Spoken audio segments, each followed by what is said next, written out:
وہ پڑھیں اللہ تعالیٰ کا کلام لا الہ الا انت سبحانک انی کنت من الظالمین. تو یہ بھی اللہ کی طرف رجوع کرنا ہے، اللہ سے توبہ استغفار ہی کرنا ہے. نبی صلی اللہ علیہ وسلم کی حدیث کا مفہوم ہے جس نے استغفار کو اپنے اوپر لازم کر لیا، اللہ تبارک و تعالیٰ اس کے لیے ہر مشکل سے نکلنے کا راستہ بنا دیں گے.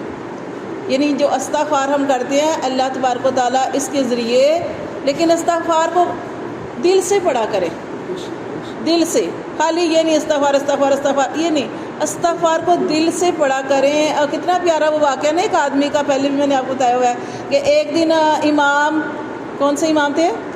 احمد بن حنبل.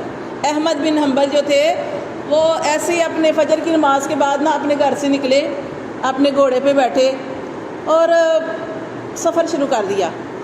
یہاں تک کہ ایک بستی میں پہنچے اور اس وقت جو تھا وہ مطلب کہ فجر کے بعد نکلے تھے، ابھی ظہر کی نماز کا ٹائم نہیں ہوا تھا.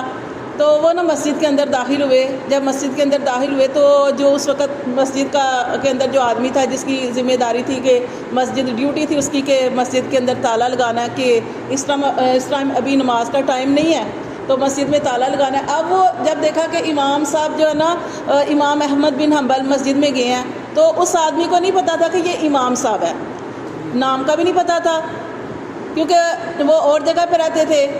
تو یہ پھر کیا ہوا، اس آدمی نے نا امام احمد بن حنبل کو کہا کہ آپ بھائی یہاں سے نکل جائے. وہ نام بھی نہیں جانتا تھا اور یہ بھی نہیں جانتا تھا کہ یہ امام احمد بن حنبل ہے. اس نے بس دیکھا کہ ایک آدمی مسجد کے اندر آیا ہے تو اس نے کہا کہ اب مسجد کو بند کرنے کا ٹائم ہے، آپ مسجد سے نکل جائیں. وہ کہنے لگے کہ میں مسافر ہوں، تھوڑی دیر کے لیے مجھے رکنے دو، ابھی تھوڑی دیر بعد وہ اذان ہو جائے گی ظہر کی تو میں نماز بھی پڑھ لوں گا. تو اس آدمی نے کہا کہ نہیں، آپ یہاں پہ رک نہیں سکتے، میں نے تالا لگانا ہے. ان کو مسجد سے باہر نکال دیا. مسجد سے باہر نکالا تو مسجد کی سیڑھیوں میں وہ بیٹھے ہوئے تھے، وہاں پہ وہ بیٹھ گئے امام احمد بن حنبل. وہاں پہ بھی بڑے پریشانی کی حالت میں بیٹھے ہوئے تھے. وہاں سے بھی وہ آدمی اٹھا ہی رہا تھا کہ ایک آدمی جو کہ روٹیاں لگاتا تھا، تنور کا کام کرتا تھا، روٹیاں لگاتا تھا، اس نے دیکھا کہ یہ شخص پتہ نہیں بیچارہ یہاں کیوں بیٹھا ہوا ہے. اس نے جب ان کے پاس گیا اور کہا کہ ایسے کریں، آپ مسافر ہیں، چلے آپ میرے گھر آ جائیں تو تھوڑی دیر میرے گھر قیام کر لیں، پھر میں تھوڑا سا کام کر لوں، پھر نماز کا ٹائم ہو جائے گا تو ہم مل کے نماز پڑھ لیں گے. وہ جو تھے امام صاحب جو تھے ان کے گھر چلے گئے. جب گھر گئے تو وہ آدمی نے آٹا گوندھا اور بھی جو بھی کام کرتا رہا، اپنی زبان سے ذکر کرتا رہا. وہ نا امام احمد بن حنبل رحمۃ اللہ علیہ اس کو دیکھ رہے تھے اور پھر وہ اس نے جو آٹا تھا، پھر وہ روٹیاں لگایا کرتا تھا تنور پہ جو نان وغیرہ لگاتے ہیں، وہ نا اس نے جا کے تنور میں روٹیاں بھی جو کام تھا وہ شروع کر دیا. تب بھی وہ استغفار کری جا رہا ہے. تو اب امام احمد بن حنبل نے کہا کہ بھائی میں جب سے آیا ہوں تم کچھ منہ میں پڑھ رہے ہو، کیا پڑھ رہے ہو؟ تو اس نے کہا کہ میں نا استغفار کر رہا ہوں. انہوں نے کہا کہ اچھا، یہ جو تم استغفار کر رہے ہو کیا تمہیں اس استغفار نے کوئی فائدہ دیا؟ تو وہ کہنے لگا کہ ہاں، یہ جو میں نے استغفار کرتا ہوں نا، میری کوئی بھی مراد ہوتی ہے، کوئی بھی میرے دل کے اندر خواہش ہوتی ہے تو جب میں اللہ کی طرف استغفار کرتا ہوں اللہ میری خواہش پوری کر دیتے ہیں. اور میری ساری خواہشیں پوری ہوئی ہیں سوائے ایک خواہش کے. وہ امام احمد بن حنبل کہتے ہیں اچھا کون سی خواہش ہے جو تمہاری پوری نہیں ہوئی؟ کہنے لگا کہ بس میں نے ایک امام ہے، ان کا بڑا ہی نام سنا ہے اور کسی شہر میں رہتے ہیں اور ان کا نام امام احمد بن حنبل ہے اور میں ان سے ملنا چاہتا ہوں. بڑا میرا دل کی خواہش ہے کہ میں ان سے ملوں، ملاقات کروں، لیکن ان سے ابھی تک میری ملاقات نہیں ہوئی. تو جو امام احمد بن حنبل تھے ان کی آنکھوں میں آنسو آ گئے. وہ کہنے لگے کہ دیکھو مجھے پتہ بھی نہیں، میں نے فجر کی نماز پڑھی ہے، نماز کے بعد میں گھوڑے پہ بیٹھ گیا اور میں نے سفر شروع کر دیا اور مجھے نہیں پتا تھا کہ میں نے کدھر جانا کدھر نہیں جانا. پتہ نہیں یہ تمہاری دعائیں تھی، یہ تمہاری استغفار تھی، اور پتہ نہیں تم کیسے اللہ کو پکار رہے تھے کہ میں یہاں پہ آ گیا اور یہاں سے بھی سیدھا تمہارے گھر ہی آ گیا. تو یہ میں جو گرتا پڑتا آیا ہوں، جو وہاں سے مجھے مسجد میں دھکے پڑے ہیں اور یہاں پہ میں آیا ہوں تو یہ تمہاری استغفار مجھے لے کے آئی. کہ واقعی یہ جو استغفار ہے، کیونکہ نبی صلی اللہ علیہ وسلم نے فرمایا کہ یہ جو استغفار ہوتی ہے نا، ہر غم سے نکلنے کا جو ہے وہ راستہ بنا دیتی ہے. کوئی بھی پریشانی ہو، کوئی بھی مسئلہ ہے تو آپ نے استغفار جو ہے اس کو لازم پکڑنا ہے. دیکھیں ہمارے نبی صلی اللہ علیہ وسلم گناہوں سے پاک تھے، تو آپ ہر روز میں استغفار 100 مرتبہ کرتے تھے. آپ نے فرمایا کہ میں ایک دن میں 70 مرتبہ استغفار کرتا ہوں. پھر ایک اور حدیث میں فرمایا ایک دن میں 100 مرتبہ استغفار کرتا ہوں. تو یہ اصل میں اپنی امت کو پیغام دینا تھا کہ جو میری امت ہے وہ تو بہت گناہ گار ہوگی، غلطیاں کرے گی، خطا کرے گی، اور یہ انسان کی فطرت میں شامل ہے. تو استغفار جو ہے وہ کرنا چاہیے. ایک اور میں واقعہ آپ کو بتا رہی ہوں کہ ایک اسی طرح کیا ہوا کہ استغفار کا ہی واقعہ ہے کہ ایک ڈاکٹر تھا. اس نے نا ایک جگہ سے دوسری ملک میں سفر کرنا تھا. ٹھیک ہے، وہ سرجن تھا وہ. تو اس نے نا کوئی ٹائم، جیسے ہوتا ہے نا کسی نے ٹائم لیا ہوتا ہے کہ کہیں جا، جیسے آپ نے یہاں پہ بھی ڈاکٹر دیکھ لیں کہ باہر سے ڈاکٹر آتے ہیں اور وہاں پہ آ کے کچھ گھنٹوں کے لیے یا 1-2 دن کے لیے ٹھہرتے ہیں. تو ایسے ہی نا وہ ڈاکٹر نے ایک ملک سے دوسری جگہ پہ جانا تھا اور وہ جہاز کے اندر سفر کر رہا تھا.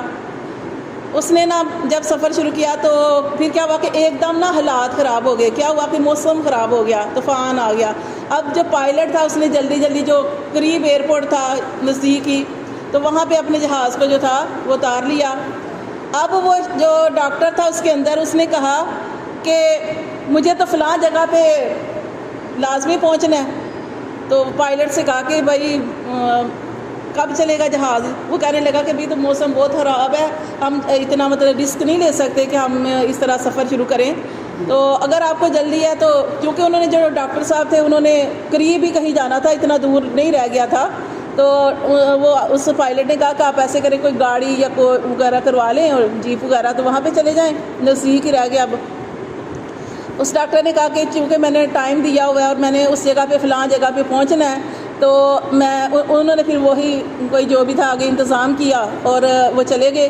جب رستے میں نکلے ایک جگہ پہ پہنچے تو اتنی تیز کا طوفان تھا، اتنی تیز طوفان تھا، بارش بھی طوفان بھی عجیب طرح کا، کہ ان کا رکنے کے بغیر چارہ ہی نہیں تھا. وہ ایک جگہ پہ رکے.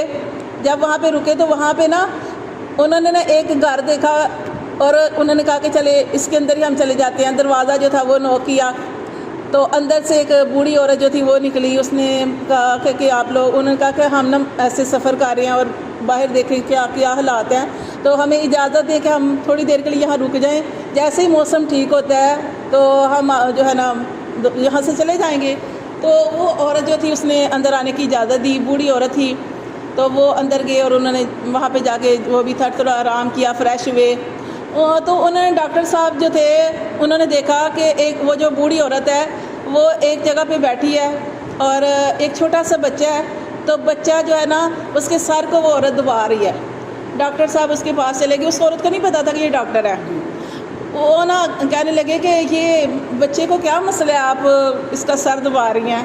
تو وہ عورت جو تھی وہ کہنے لگی کہ یہ یتیم بچہ ہے، میں اس کی دادی ہوں اور اس کا علاج جو ہے یہ یہاں پہ نہیں ہے. اس کو نا جو دماغ کا مسئلہ ہے نا، تو اس کا جو ہے آپریشن ڈاکٹروں نے بتایا اور انہوں نے کہا کہ اس کا آپریشن جو ہے نا یہ یہاں پہ نہیں ہوگا، یہ فلاں ملک میں. ایک ڈاکٹر کا نام بھی بتایا ہے، ڈاکٹر کا نام بھی بتایا کہ فلاں ملک میں وہ ڈاکٹر ہے، باہر کے ملک میں، اور وہ ڈاکٹر یہ اس کا نام ہے، ڈاکٹر ایشان ان کا نام تھا، تو وہ علاج کریں گے. اب وہ پہلے تو اس نے نام نہیں بتایا، بس اس عورت نے کہا کہ ہمیں ڈاکٹروں نے بتایا کہ اس کا علاج یہاں پہ نہیں ہے، اس کا علاج باہر کے ملک میں ہے، اور انہوں نے ہمیں ڈاکٹر کا نام بھی بتایا. تو وہ جو ڈاکٹر صاحب تھے وہ کہنے لگے میں بھی ایک ڈاکٹر ہوں، چلیں آپ مجھے بتا دیں، ہو سکتا ہے میں آپ کے ساتھ تھوڑا سا تعاون کروں اور جس ڈاکٹر تک پہنچنا ہے میں آپ کو پہنچا دوں. کیونکہ وہ عورت کہہ رہی تھی کہ میں تو اتنی غریب ہوں، میرے پاس تو اتنے ریسورسز ہے نہیں اور میرے پاس کسی کا کوئی، میں پہنچ بھی نہیں سکتی وہاں تک. بس اللہ سے استغفار کر رہی ہوں کہ اللہ تعالیٰ مجھے وہاں تک پہنچا دے یا کوئی سبب پیدا کر دے، کوئی رستہ نکال دے. اب وہ ڈاکٹر صاحب نے کہا کہ چلے آپ مجھے بتائیں ڈاکٹر کا نام تو میں آپ کی تھوڑی ہو سکتا ہے مدد کروں. جب اس عورت نے اس ڈاکٹر کا نام بتایا، ڈاکٹر ایشان، تو وہ ڈاکٹر نا وہ رونے شروع ہو گئے. وہ کہنے لگے وہ تو میں ہی ہوں. وہ پھر وہ کہنے لگے کہ دیکھیں، اس عورت سے کہنے لگے کہ آپ نے آپ کیا پڑھ رہی تھی، کیا دعائیں کر رہی تھی کہ دیکھو میں جہاز کا سفر کر رہا تھا، میں نے کہیں اور جانا تھا اور پھر میں یہاں پہ دیکھیں میں نے جلدی کی ہے آنے کی اور میں گاڑی میں سفر کیا ہے اور یہاں پہ آیا ہوں تو یہاں پہ یہ ہے اور مجھے اللہ تعالیٰ نے اس جگہ پہ پہنچانا تھا. کیونکہ اس کے پیچھے آپ کی پتہ نہیں آپ کون سی کیسی دعائیں کر رہی تھی. وہ کہنے لگی میں تو بس اللہ سے یہی دعا کر رہی تھی, استغفار کر رہی تھی, اور اللہ سے یہی کہہ رہی تھی کہ اللہ تبارک و تعالیٰ ہم تو وہاں پہ پہنچ ہی نہیں سکتے, تو کوئی رستہ بنا دے, تو وہ ثانیہ پیدا کر دے. تو اللہ تعالیٰ نے ڈاکٹر کو ہی ان کے گھر بھیج دیا.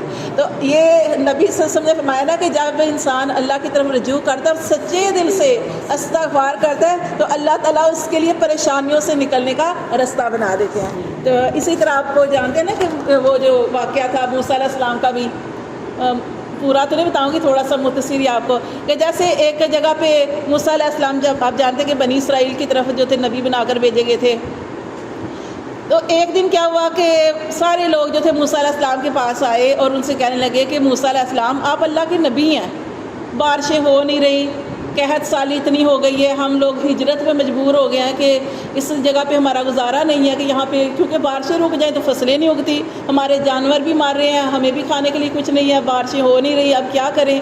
موسیٰ علیہ السلام آپ اللہ سے دعا کیوں نہیں کرتے, آپ تو اللہ سے باتیں کرتے ہیں, آپ کلیم اللہ ہیں. پھر موسیٰ علیہ السلام نے کہا کہ چلو سارے ہی بستی نکلو اور ایک کھلے میدان میں جاتے ہیں اور وہاں پہ جا کے اللہ سے بارش کے لیے دعا کرتے ہیں. جب یہ سارے لوگ نکلے اور وہاں پہ ایک جگہ پہ جا کے انہوں نے نماز پڑھی, تو نماز پڑھ کے دعا کی, اور ان کو اتنے یقین ہوتا ہے نا, اور تھے بھی وہ اللہ کے نبی. اللہ کے نبی کا کتنا یقین ہوگا کہ ایک نماز کے لیے ہم نے دعا پڑھی اور نماز بارش کے لیے دعا پڑھی ہے اور بارش نہ ہو. ہمارے جیسوں کا بھی تھوڑا بہت یقین ہوتا ہے اللہ کی ذات پہ, لیکن وہ اللہ کے نبی تھے.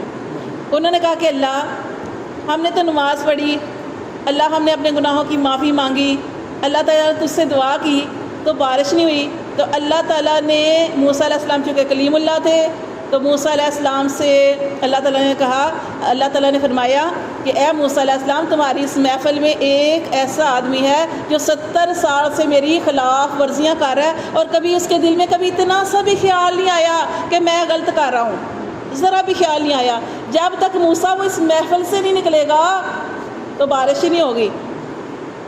اب کیا ہوا, وہ آدمی ظاہر ہے جو اتنے سالوں سے اللہ کی نافرمانیاں کر رہا تھا, کبھی خیال بھی نہیں آیا. موسیٰ علیہ السلام نے اعلان کر لیا کہ کہا کہ اس محفل سے جب وہ بندہ نہیں نکلے گا جو 70 سال سے اللہ کی خلاف ورزیاں کر رہا ہے تو اس وقت تک بارش نہیں ہوگی. اب وہ بندے کے دل میں فوراً خیال آ گیا, اور اس نے اب وہ باہر مجلس سے باہر نکلتا, محفل سے باہر نکلتا, اس کی بڑی رسوائی ہوتی, بڑا عزت والا شخص مانا جاتا تھا. اب اس نے دل ہی دل میں توبہ کی اور تھوڑا سا آنسو نکلا اور بارش شروع ہو گئی. موسیٰ علیہ السلام کلیم اللہ تھے, اور پھر اللہ سے کہا کہ اللہ بارش شروع ہو گئی اور اس محفل سے کوئی نکلا نہیں, آپ نے کہا تھا یہاں سے کوئی نکلے گا تو پھر بارش ہوگی. تو اللہ تعالیٰ نے کیا فرمایا, اللہ تعالیٰ نے فرمایا میرے اس بندے نے مجھ سے صلح کر لیا, یعنی توبہ کر لیا میری طرف, اب ندامت شرمساری کی ہے اور میں نے اس کی, اب وہ میرا پیارا بن گیا. موسیٰ علیہ السلام نے کہا اللہ اب وہ اپنا پیارا بندہ مجھے بھی تو بتا دے. تو اللہ تعالیٰ نے کیا فرمایا کہ ہاں جب وہ غلطیاں کر رہا تھا, کیونکہ یہ بھی پتہ چل جاتا نا, اللہ تعالیٰ بتا دے تو یہ بھی پتہ چل جاتا تھا کہ یہ 70 سال سے یہ گناہ کر رہا تھا, اس لیے اللہ پردہ ڈالتے ہیں. تو اللہ تعالیٰ نے فرمایا موسیٰ جب وہ میرے اتنا گناہ گار تھا, اتنے سالوں سے میرے ساتھ یہ معاملہ کر رہا تھا, میں نے اس وقت اس کا نام نہیں بتایا, اب بھی نہیں بتاؤں گا, یہ ایک راز ہے نہیں بتاؤں گا. تو اصل چیز کیا ہے, استغفار کرنے سے یہ اللہ تبارک و تعالیٰ جو ہے ہر پریشانی سے نکلنے کا رستہ بتا دیتے ہیں, رستہ بن جاتا ہے پریشانی سے نکلنے کا. تو اس لیے سچے دل سے اللہ تعالیٰ کی طرف توبہ استغفار کرنی چاہیے. کتنی ہاں کوئی بھی اب بس وہ آپ استغفار کہیں یا یہ کہہ دیں اللہ تعالیٰ مجھے معاف کر دے, اللہ میں اس دنیا میں رہتی ہوں, اٹھتے بیٹھتے چلتے پھرتے, اللہ غلطیاں کوتاہیاں ہم سارے کرتے ہیں, تو اللہ تعالیٰ تو ہمارے گناہوں کو معاف فرما, ہماری خطاؤں پہ پکڑنا ہماری کرنا. اور وہی جو سورۃ البقرہ کا آخری جو رکوع ہے نا اس کو بہت زیادہ پڑھا کریں, ربنا لا تؤاخذنا والا ہے, ٹھیک ہے نا, وہ والا ان نسینا اخطانا والا یہ رکوع جو ہے. تو ہم تو چونکہ گناہ گار ہیں, غلطیاں کرتے ہیں, تو اس لیے ہمیں اللہ کی طرف جو ہے ہر وقت استغفار کرنی چاہیے, توبہ استغفار کرنی چاہیے. تو اللہ تعالیٰ بس ہمیں عمل کی توفیق عطا فرمائے.